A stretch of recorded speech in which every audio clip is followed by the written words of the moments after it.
This is Russell Fagan, aka Sinistral Rifleman, and this is my video for the Phoenix Tugan Action Challenge match held December 28th, 2019. Oh, you're wrong-handed too, shit. This stage is a pistol iron cross drill with a twist. In each position, the shooter has to engage one of the tiny steel targets. If they knock over the tiny steel target, they can move on. If they miss, they must engage each of the big steel targets with 2 hits each.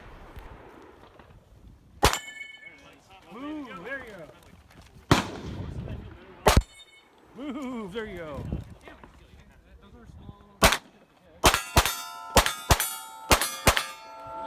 .2GACM requires retention of all partially expended magazines. From the final position, the shooter has to get 2 hits on each of the large targets and knock over the remaining small targets. I'm first armored and first overall on this stage.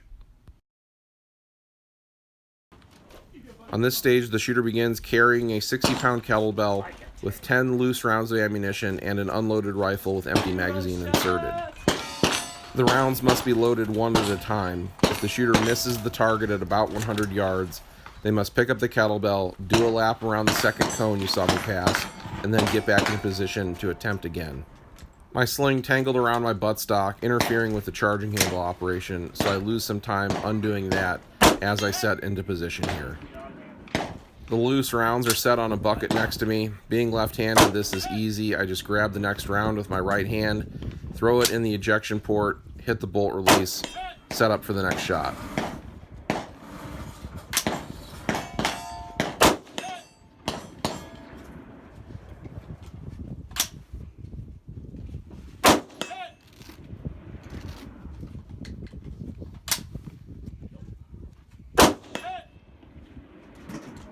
My muzzle blast blows one of the loose rounds off the bucket, so I start to lose track of how many rounds I have left.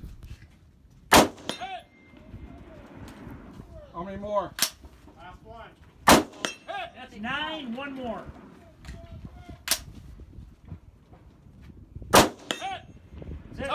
80.26. I'm first armored and first overall on this stage. On this stage, the shooter must engage the corresponding paper target, then traverse under the sticks without knocking them over between positions to engage the next target. IDPA targets are used for .2GACM scoring. If you don't want to add time, you must get 2 hits in the 0 zone. The best 2 hits count. You may fire as many rounds as you wish.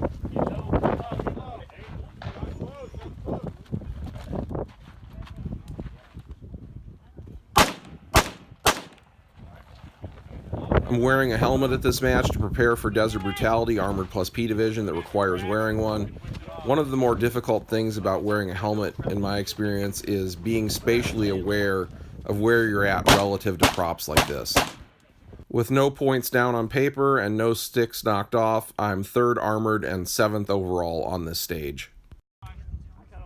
On this stage, the shooter knocks off 1 plate on the Texas Star, grounds their pistol, moves over, loads their rifle, and engages 1 paper target.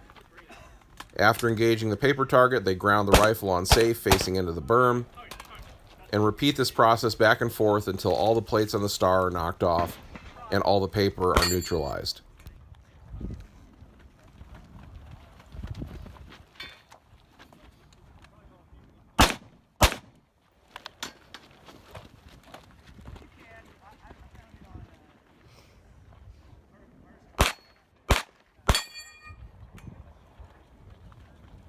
While a stage like this may seem like it's all about movement speed, there's several other things at play. Efficiency in discarding the firearms and being ready to move in the proper direction, and in acquiring them, already knowing which target you're going to shoot, acquiring the sights, sending it, then quickly transitioning back to the other area, all speeds up the shooter without requiring more effort. Efficiency is free, faster requires energy. It doesn't matter how fast you run if you get to the pistol position and send too many rounds at the plate to knock it off. Likewise, it doesn't matter how fast you run when you get to the rifle position if all your hits are in -1 or -3 zones. With 0 points down on paper, I'm 4th armored and 4th overall on this stage. In the end, I'm first out of 15 in Armored Division and first out of 49 overall. Thank you for watching. Come back again for more match and multi-gun competition content.